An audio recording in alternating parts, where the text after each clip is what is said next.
Bonjour à tous, lors de cette vidéo, je vais vous faire voir comment créer des nomenclatures sur Selectrical Expert. Alors, une fois qu'on a fait le schéma, alors mon schéma il n'est pas encore optimisé, il manque des références, mais on va malgré tout le faire. Donc, pour faire des nomenclatures, il faut aller dans Traitement. Ici, vous allez à Générer folio liste et Nomenclature.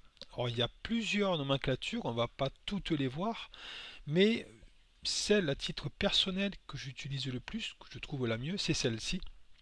Liste du matériel trié par localisation et repère. Donc je clique ici, donc ça génère ma nomenclature. Une fois que la nomenclature est créée, elle se trouve ici dans nomenclature de fabrication. On va voir ce qu'il y a. Et ici, il y a notre repère, notre folio, la désignation, la référence, le fabricant et la quantité. Donc ici, on voit que c'est vide. C'est typiquement ce qui vous arrive quand vous avez créé la référence sur une référence personnelle qui n'est pas dans le catalogue web, dans le catalogue d'IGEXAO. Vous l'avez créée sur un autre PC et forcément elle n'est pas dans le même environnement et moi sur mon PC elle n'apparaît pas. Mais sinon, tout le restant, on regarde, hein, il y a des références, mais là, il n'y est pas, c'est la même référence. Je l'ai créé dans un autre environnement que je n'ai pas importé. Alors, comment importer l'environnement d'un PC à un autre PC? J'ai fait une vidéo là-dessus. Hein. Donc, on continue, voilà, il y a nomenclature de chaque matériel. Donc, on peut bien sûr le déplacer. Hein. Donc, je sélectionne ça ici et après, il suffit de le déplacer où je veux. Je l'amène là et ça peut le mettre, ça le mettra à la fin. Voilà. Donc ensuite il y a une autre nomenclature qu'on peut utiliser qui peut être utile. Donc on fait traitement et ici c'est générer folio liste et c'est celle-ci, liste de connexion fil, liste de repères de fil avec tenant aboutissant. Donc ça sert. Alors on va choisir. Donc dans mon schéma, soit je prends tout, soit je sélectionne uniquement les folios qui m'intéressent. Allez, je prends ça par exemple.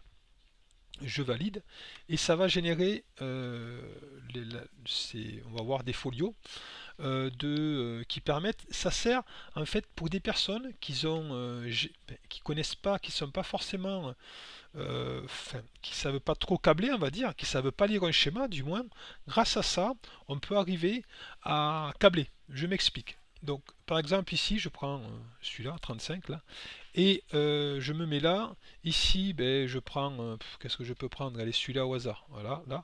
La personne connaît pas grand-chose au niveau câblage, au niveau électrique, au niveau de lire un schéma, je me répète. Là, ici, on lit. Je vais de la borne. Allez, je prends celui-là, 66. Là, c'est le repère 66. Je vais de la borne 61 de 11 KAU1 jusqu'à la borne 61 de 11 KAU2. Donc, tenant, aboutissant. On va regarder sous le schéma. Donc, normalement, c'est par là. 5, c'est ici, voilà. Mais ici, voilà. On voit, on part de la borne 61 de 11 KU1 jusqu'à la borne 61 de 11 KU2. Voilà. Une personne novice, elle est capable, avec ça, de câbler. Ça aide à ces personnes.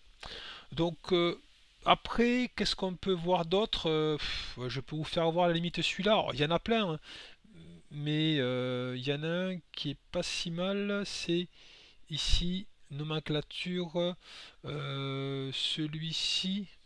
Alors on peut le voir, voilà. Nomenclature, liste des câbles triés par repère. Alors moi j'ai pas beaucoup de câbles de mémoire, enfin de repères, on va regarder. Ça nous génère ceci, et là ça se trouve ici. Alors j'en ai pas beaucoup. Vous voyez, non, j'ai pas, c'est pas trop explicite ça. Mais si vous avez bien fait, bien repéré tous les câbles, on a le repère du câble, la section. Voilà, le tenant et l'aboutissant. Ça peut être utile. Ensuite, qu'est-ce qu'on peut faire? Voir un petit dernier. Alors vous pouvez tous les passer bien sûr. Hein. Voilà, nomenclature, vous pouvez tous les faire un par un. Il y en a un qui est pas mal, c'est ça peut être celui-là, voilà. Générer folio d'interconnexion, câble et celui-ci, tous, je vais choisir tous les câbles. ça peut être utile. Donc ça mouline, et après ici, ça doit apparaître quelque part par là. On va le trouver, voilà, ça apparaît là. Donc ici, vous voyez, je prends le câble W6 et ça le fait tout seul. Alors, je ne l'ai pas vraiment complété, vous voyez, il manque la longueur. Mais ici, on part de l'armoire jusqu'à la borne, enfin de XC, la borne 28 du bornier XC. On va jusqu'à la borne 1 de 11 S0. Voilà, ça peut être pratique. C'est vrai que ça ne demande pas beaucoup de travail. On appuie sur, ça le génère tout seul. Donc voilà pour ce tutoriel.